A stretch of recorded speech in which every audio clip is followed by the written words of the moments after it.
Sa videong ito, pupuntahan natin ang isa sa pinakamataas at pinakamalamig na lugar ng Pilipinas, ang Atok Benguet. Hi guys! Welcome to Atok! Kung saan makikita at matatagpuan ang iba't ibang tourist attraction tulad ng Mount Oli sa bahagi ng Paway sa Atok na may taas na humigit kumulang 7,956 na talampakan above sea level. At dahil nga sa hatid nitong 360 degrees panoramic view na matatanaw mula sa tuktok, masisilayan mo ang mga nakapaligid na kabundukan ng Cordillera. At kung siniswerte ka nga naman, sa pagpunta makakakita ka ng Sea of Clouds. Pagsasaka nga ang karaniwang hanap buhay ng mga lokal dito dahil sa magandang kombinasyon ng klima at lokasyon at ang mababang temperatura nga na angkop para sa mga highland vegetables. Pupuntahan din natin ang second highest road point ng Pilipinas na may tinatayang taas na humigit kumulang na 7,400 feet above sea level. Dahil nga sa ganda ng tanawin na makikita dito, naging sikat itong destinasyon ng mga biyahero, motorista at turista. At para makarating dito, dadaan tayo o tatahakin natin ang Halsema Highway. Kilala bilang isa sa pinakamapanganib na kalsada sa Pilipinas dahil sa madalas na mga aksidente dito at dahil sa makitid na kalsada, maraming matatarik at matutulis na kurbada, madulas na daan, Sugatan ng 18 pasahero ng bus na naaksidente sa Atok, Benguet. Galing Baguio City at biyaheng Mountain Province ang Rising Sun Bus nang mawalan daw ito ng preno sa pababa at pakurbang may bahagi mga ng kalsada. pagguhunan lupa kapag umuulan at makapal na fog na nakakapagpababa ng visibility kaya kailangan ng dobleng pag-iingat. Tara! Samahan nyo kaming eksplorin ang Atok Benguet. Umpisahan na natin ang video. Let's go! Malamig. Guys, mukhang napasuko tayo. Sa aking baywang tayo aalis. Dala ang saya basta kasama ka. Habang may buhay, piliin mong maging masaya.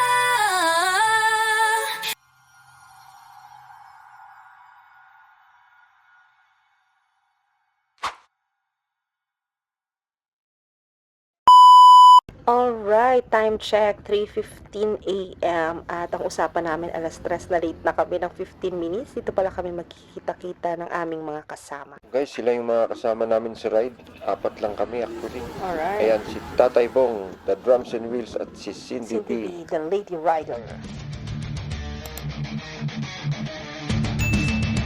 So, via La Trinidad po tayo. Ayan, nakikita nyo na po yung Capitol. Capitol ng Trinidad. So after ng Capitol, may gas station dito. Dito tayo magpapagas. Ha? Ipo-full tank mo ba? Oo, full tank na natin para sigurado. Oh guys, napakaaga talaga namin. Sinasadya namin talaga na ganito kaaga. Wala pang alas 4 para maabutan namin ng Sea of Clouds. Sana nga meron magpakita sa amin. At syempre, para maabutan din namin ng sunrise. So ito na ang Halsema Highway, also known as Benguet Mountain Province Road. My God! Ang lamig! Grabe nga yun, lamig siya po.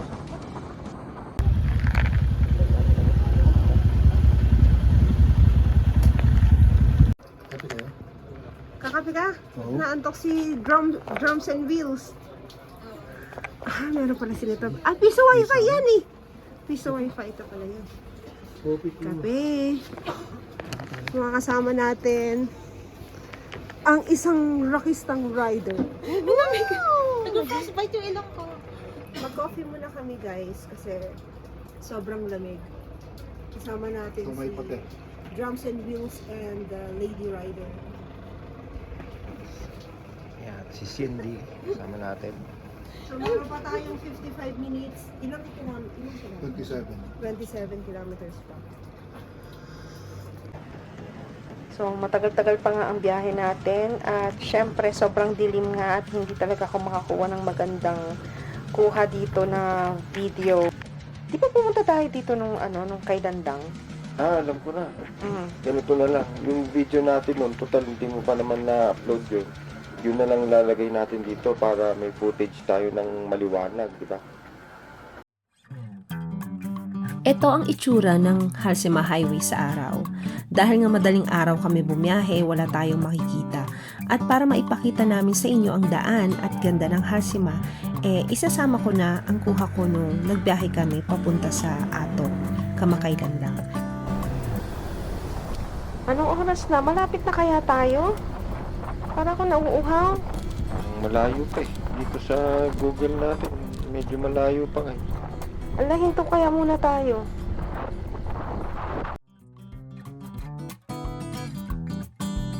Stop over. Wow, ang ganda dun, oh. Grabe, oh. Oh. Alright. Ang ganda. Ito muna kami. Guys. Kabilaan ang ganda ng tanawin, oh.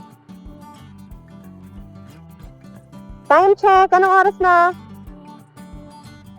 8:50. 8:50. 10 to 9 na po. 10 to 9. Yan. Medyo mabagal kami kasi may mga Buti mababagal. nakasama ng konti sa naot. Oo nga eh.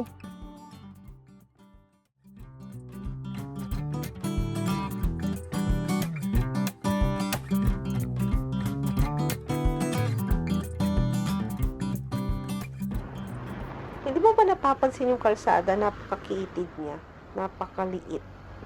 Manipis. Oo nga, pero tingnan mo naman, kasya truck dyan. Minsan 18-wheeler pa yata dumadaan dito eh. Grabe naman yun. Kaya nga nakakatakot kasi baka kainin niya yung kalsada. Tapos, di ba? Kaya ang daming disgrasya dito eh. Lalo na pag umuulan, bukod sa madulas, tignan mo naman. Kakasalubungin mo ang lalaking truck. Kaya mag-ingat ka. Oh. Sanayan lang yan. Yung mga nandito, sanay na yan. Kita mo yun, oh. Maliit pa pala na truck yun. Oo, mini truck. Yung mga nagdi-deliver ng gulay, yun. Ang lalaki ng mga truck nila. Pero parang ang sarap magbiyahe ng ganito. Yun oh, may mga riders dun oh. Saan kaya sila papunta? O pauwi na sila? Nandun sila sa kabilang side eh. Ano kaya mas magandang bumiyahe dito? Madaling araw o ganitong maliwanag na?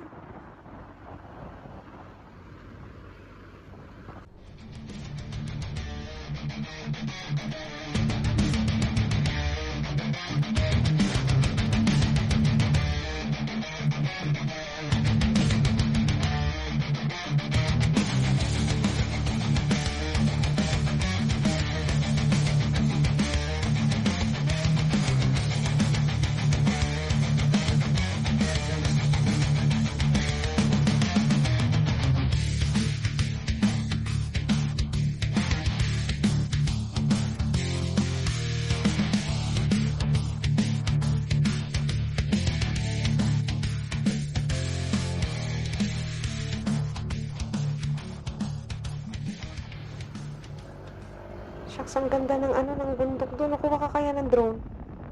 Drone shot. Hanap tayo, igigilid ko. Pero paano ka gigilid dyan? Parang wala naman siyang Hanap tayo may shoulder. Parang wala Meron nang siguro shoulder. yan. Ano kaya kung dito na tayo huminto? Yun oh, pwede tayo magkape doon? Biglaan naman. Wait, baka meron doon sa taas. Oh my God, ang taas-taas na natin! Lamig-lamig na! Grabe, ang ganda ng view. Kunan mo yan, ha? Kunan mo na, kukunan mo ba? Ang ganda talaga ng tanawin, no? Ayun, no? Tignan mo yun, no? May sea of clouds na doon. Oh, bakit ganun? Parang ang dami sasakyan. Traffic? Anong meron? Yun lang. Baka may nasiraan. Lahat ba ito? Pupunta dun sa Atok, ang dami naman nila. Oh my God! Nagadu! Traffic kami, guys. Dami mga sasakyan sa likod. 15 minutes na lang. 15 minutes Malapit na lang, na kami. nandun na kami sa Lavender Fields.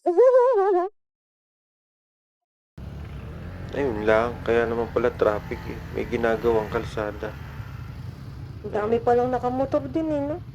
Siguro may slide o ano. Pinaka-the best siguro na pumunta dito madaling araw para walang gaanong sasakyan. Hindi tayo matatraffic, no? Kaso wala ka rin makikita. Ang ganda eh, no? Ganda ng tanawin. Pero parang natabas naman yung bundok doon, eh. Ayun, ayun, Kaya nga traffic eh. Tinatabas nila yung bundok. Bad. Ang nakakatakot lang dito talaga pagka biglang may bagyo o umulan, no? Pero the best ang tanawin dito. Mas lalo na pag lumindol.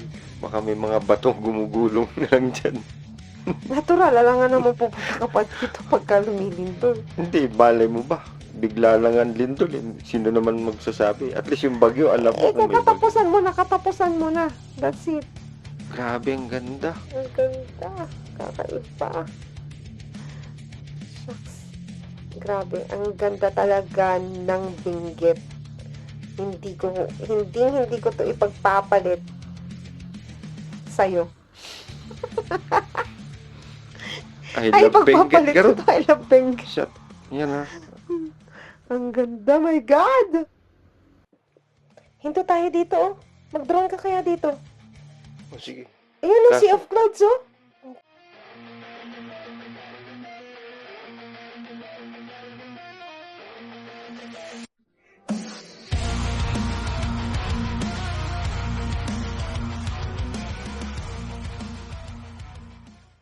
So guys, maghahanap kami ng lugar kung saan siya pwedeng mag-drone.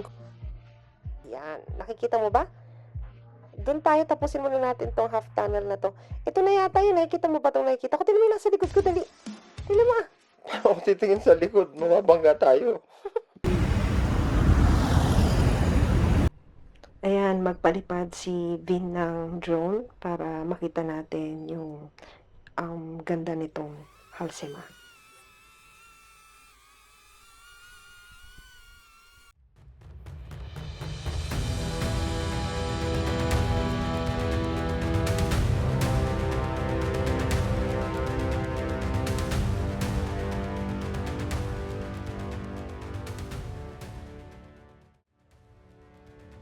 Itong Halsema ay tinatawag ding Baguio Bontoc Road at tinatawag ding Mountain Trail.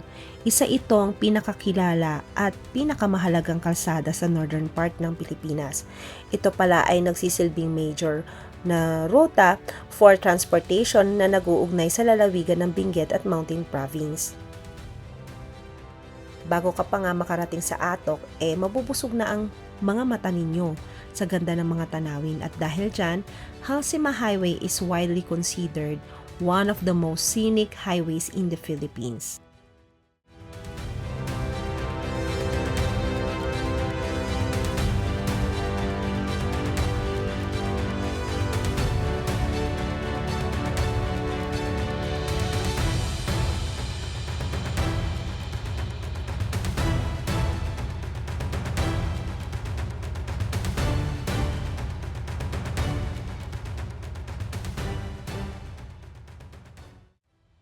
So, konting trivia, alam nyo bang ang kalsadang ito ay ipinangalan kay Eusebius Julius Halsema, isang American engineer at former mayor ng Baguio City. Kung merong build, ganon din nung kapanahunan niya. Isinulong niya at ipinush niya talaga ang pagpapa-improve ng infrastruktura sa rehiyon para mapabilis ang transportasyon ng mga tao at produkto mula sa kabundukan patungo sa mga lungsod. Dahil nga sa kanyang kontribusyon sa pagdidevelop ng kalsada, ipinangalan na sa kanya ang highway, kaya tinatawag na tong Halsema Highway. Nakita o nasaksihan na natin ang itsura ng Halsema Highway kapag may araw. Kaya maikukumpara na natin kung anong oras at panahon maganda pumunta. Ngayon naman, balik na tayo sa ating video o latest na video kung saan madaling araw kami nagbiyahe. Let's go! Wow, magsa-sunrise na! At mag-aalas 6 na ng umaga. Magliliwanag na. Pero sobrang giniginaw ako. Sobrang giniginaw talaga ako. Maayo pa ba tayo? Life. Sige, short pants pa more. Grabe, so yan sila sa Sige, likod. short pants ka. Grabe, nilalamig na talaga ako. Ngayon ko lang naranasan to. Liwanag na. Liwanag na Bilis siya, lumiwanag. guys.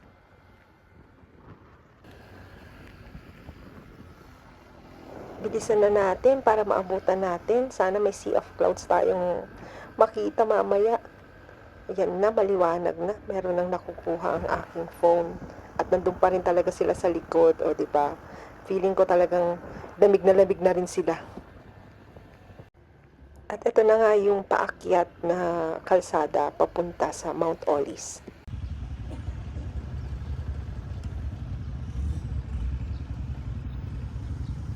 Sige, ang ganda ng likod mo.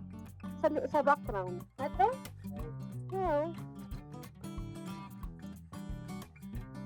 Ganda.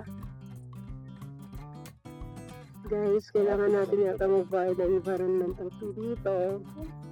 So, 5 minutes na lang, nandun na tayo sa Mount Olis. Kuha daw muna kami ng environmental fee, guys. Kuya. Okay. Saan ba tayo? Doon ako? Sa may police station daw. Kung pupunta kayo ng sobrang aga, may maniningil sa inyo bago kayo umakyat ng Mount Olis. Nakita nyo naman sa video. At kung mga 8 onwards kayo makakarating, kailangan yung pumunta muna sa may likod ng police station sa may covered court para magbayad ng environmental fee na 50 pesos. Requirement po yan, plus yung babayaran nyo na registration depende kung saan kayo pupunta, kung sa Mount Olis ba o sa Northern Blossom. At para sa inyong kaalaman, ito palang video na to, ito yung kuha namin nung nakaraan na pumunta kami dito at alas 9 na nga kami nakarating dito sa Atok, kaya dito kami didiretso para magbayad ng environmental fee. So ito yung covered court na sinasabi nila kung saan tayo magbabayad ng environmental fee at medyo marami-raming ang mga nakapila. So makikipila na rin ako. 50 pesos daw yung environmental fee per head. Kung magbabayad nga kayo ng environmental fee, 50 pesos lang at syempre kukunin nila yung details ninyo tulad ng names at kung saan kayo galing. At syempre pwede nyo na rin i-post ito para malaman ninyo kung ano-ano yung mga pwede nyong puntahan dito sa Atok. Ito yung tourism sites in Atok. Yung pupuntahan nga namin ay yung Mount Olis na merong registration na 100 pesos per head. So, i-post nyo na lang ito para makita ninyo maigi at malaman nyo kung ano-ano yung mga pwedeng puntahan dito. Nakikita na natin yung mga, ano to? Repolyo. Okay na. Nabayaran ko na. Nabayaran ko. So, bali 200 guys yung ano namin, 50 per head. So, 5 minutes na lang. Dito na kami. Woo! Naku, paano pag may kasalubong tayo dito? Ayan o, Ay, ito yung sinasabi ni Primo na tire pot. Yun lang, paano yan? Yes, malapit na tayo sa Mount Olis. Woo! Parang dagat naman yun. Dagat ba yun? Ulap. Ulap yan. Ulap, kasi nasa taas na tayo. Sea of clouds yan. Pero napansin ko parang ang kitid ng daan eh. Oh. Dahan-dahan ka dyan. Naku, magkamali ka dyan. Pupulutin tayo sa hindi kangkungan, kundi pupulutin tayo dito sa mga petsayan. Petsay ba yun? Every ano daw, 50 environmental, tapos pagka Mount Olis kunyari, Is ano sabi, sir? 100 per head 100 kami. per head. So sa, Okay. sa Sakura, 150. 150 sa So sa Sakura, Northern Blossom, 250 per head. 250. So Buti nga 250 na lang yun dun. lang kasi sa linggo, sarado ang Northern Blossom. Oh, okay. So yung environmental fee nyo sana kasi for all sites na yan, valid pa yan bukas. Okay. Sana. Yun pala yun. Oo. Okay. So, and then, tago 100. Kamusta naman ang daanan? Nahirapan ba kayo? Mahirap. Nagulat ako dun. Nagising si Tatay Bong. Natutulog si Tatay Bong kanina eh. Sorry guys, mukhang napasuko tayo. Pero, So, yun, aakyatin namin yun, yung doon. Sakto sunrise na nandito na kami. At kung mapapansin ninyo, yan, sumisilip na talaga si Haring Araw at napakaganda nga talaga dito. Worth it ang pagpunta. Uy, ang daming mga gulay oh. Na kami. Relax. Oh, grabe. Ang ginaw dito.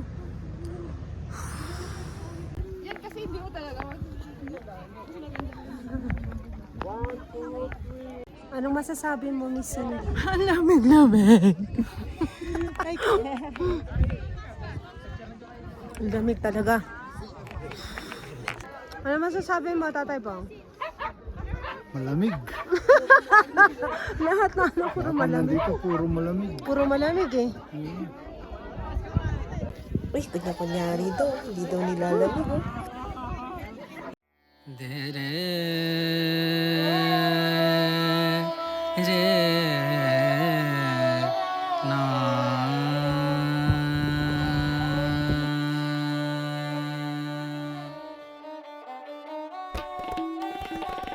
Sa hilagang bahagi ng Luzon, kung saan ang ulap ay tila sumasayaw sa pagitan ng kabundukan at ang hangin ay may dalang kwentong sinauna, matatagpuan ang isang natatanging lugar, ang Mount Olis sa Atok, Benguet. Ang Atok ay isang lugar na kilala sa malamig nitong klima at masaganang taniman. Isa sa mga natatanging katangian ng Mount Olis ay ang kanyang dramatikong tanawin sa pagsikat ng araw. Sa madaling araw, ang buong lugar ay nababalot ng makapal na hamog. Ang paligid ay tila isang mundong hindi pa ginagalaw ng modernisasyon. Payapa, misteryoso at halos sagrado ang pakiramdam. Kapag unti-unting sumisilip ang araw, ang liwanag nito ay dahan-dahang tumatago sa ulap, nagbibigay buhay sa bawat hibla ng damo at bawat kurba ng kabundukan. Ang eksenang ito ay nagiiwan ng malalim na impresyon, isang paalala na kapangyarihan ng kalikasan.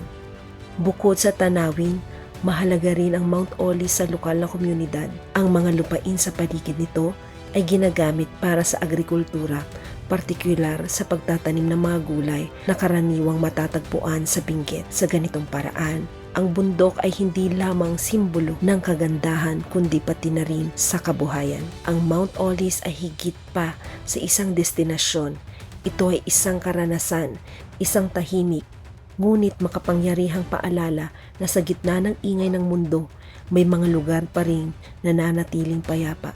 Sa bawat pagbisita, hindi lamang tanawin ang nagdadala ng isang tao, kundi isang pakiramdam, isang malalim na koneksyon sa kalikasan na mahirap ipaliwanag, ngunit kailanman ay hindi malilimutan.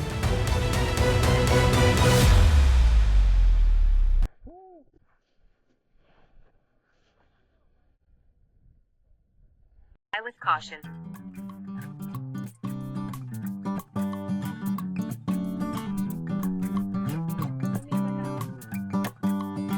Another pose. 1, 2, 3.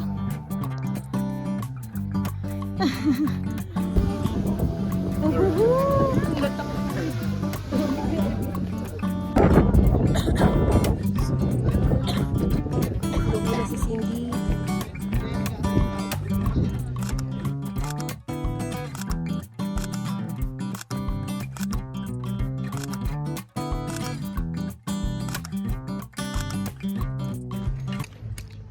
Guys, punta naman kami ng highest point. Tapos tingin kami doon ng kakainan. Yan. Oras na medyo kinakabahan na sila kasi yung dadaanan ng motor, ewan ko lang kung kaya nila yun kasi medyo matarik at saka pababa.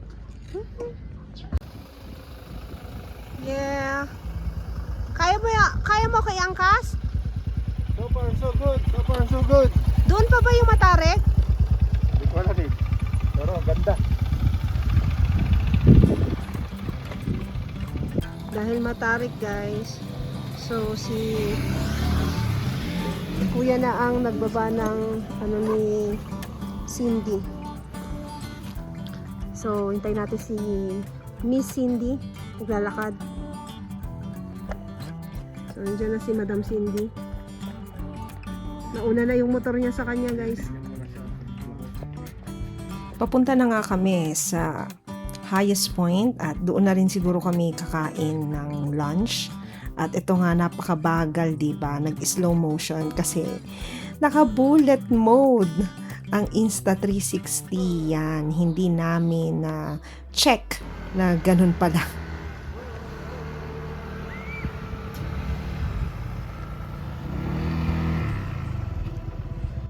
We're here at highest point.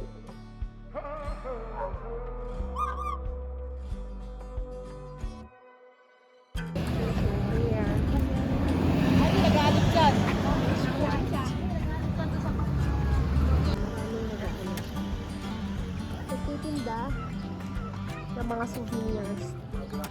Ayan, dito. Medyo makulimlim na dun, oh.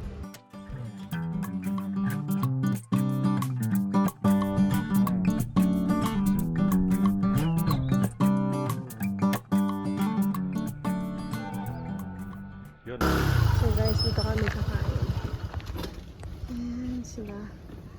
Oh, si Tatay Bong. Where is he? Yung highest point.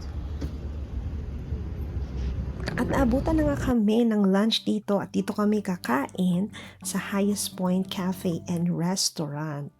So, trinay namin ang kanilang food dito. Masarap naman talaga at very affordable din ang mga presyo. At syempre, especially yan, yung sinigang nila, manamis-namis yung mga gulay niya. Kasi alam naman natin na ang atok, talagang yan, taniman ng mga gulay dito. Kaya, very fresh yung makakain. Gutom? Gutom! Tikman natin to. Stop. Ayan, ang tatahimik na kasi gutom na kami. Wala nang pansinan.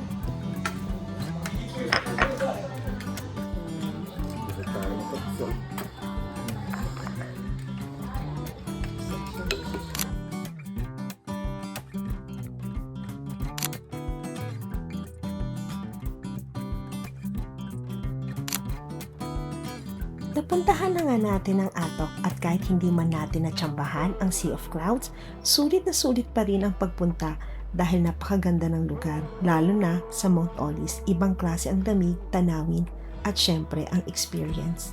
Maraming salamat sa panonood hanggang dito sa dulo. Sana kahit papano ay napasaya namin kayo.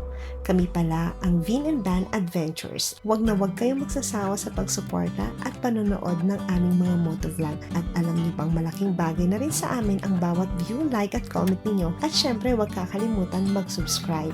Hanggang sa susunod naming adventure mga ka-rock and roll, ride safe palagi. At lagi niyong tatandaan, hanggat may kalsada, mag-ride ka.